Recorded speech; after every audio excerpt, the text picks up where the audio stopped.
महानगरपालिका निवडणुकांचं बिगुल वाजलं आणि चर्चा सुरू झाली की युती म्हणून भाजप, शिवसेना, राष्ट्रवादी कुठे कुठे लढणार आणि कुठे युतीमध्ये बिघाडी होणार। राज्याचे मुख्यमंत्री देवेंद्र फडणवीसांनी कालच एक गोष्ट स्पष्ट केली की पुण्यामध्ये, पिंपरी चिंचवडमध्ये राष्ट्रवादी सोबत महायुती म्हणून लढणं जरा अवघड दिसतंय, अशक्य दिसतंय।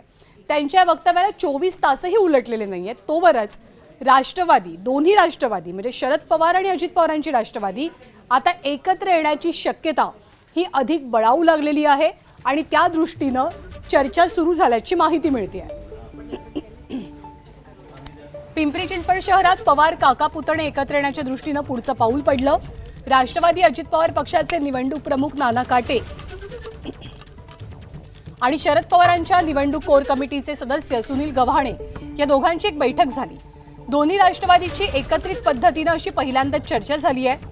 दरम्यान सुप्रिया सुळेंचा आपल्याला काही दिवसांपूर्वी फोन आला होता, तेव्हा त्यांनी पिंपरी चिंचवडमध्ये मतविभाजन न करण्याचा आणि शरद पवारांच्या पक्षातील स्थानिकांशी चर्चा करण्याचा सल्ला दिल्याचा दावा नाना काटेंनी केला।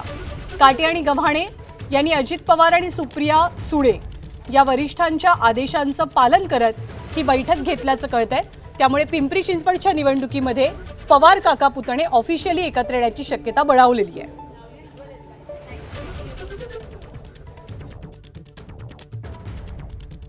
आणि काही दिवसापूर्वीच राज्याचे उपमुख्यमंत्री, आमचे नेते माननीय अजितदादा पवार यांनी आम्हाला काही सूचना दिल्या होत्या की आपण ग्राउंड लेवलला तुम्ही पवारसाहेब गटाच्या काही लोकांशी बोलणं करून घ्या, कारण आपल्याला येणाऱ्या काळामध्ये आपल्या चिन्हावरतीच ते जर आपल्याबरोबर आले तर लढतील। आणि अशी साधक बाधक आमची चर्चा चालली होती। आदरणीय खासदार सुप्रियाताई सुळे यांचा मला कॉल आला होता। त्यांनी मला शुभेच्छा आणि शुभाशीर्वाद देताना निवडणुकी संदर्भात ज्यावेळेस विषय निघाला त्यावेळेस त्यांनी आवर्जून सांगितलं की आपली मताची विभागणी होता कामा नये, तुम्ही ग्राउंड लेवलला तुम्ही मंडळी बोलून घ्या। तर मी म्हणलो ठीक आहे ताई, दादांनी देखील आम्हाला काही सूचना दिलेल्या आहेत, त्या पद्धतीने आम्ही चर्चा करून कळवू। कोर कमिटीची आमची बैठक झालेली आहे आणि आमच्या बैठकीतला एकंदरीत सूर असा होता की जर दोन राष्ट्रवादी वेगळ्या लढल्या तर मतविभाजन होईल आणि या मतविभाजनाचा फायदा अल्टिमेटली भारतीय जनता पक्षाला होईल।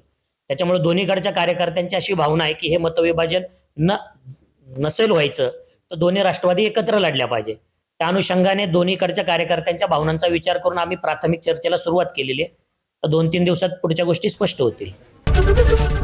एबीपी माझा, उघडा डोळे बघा नीट।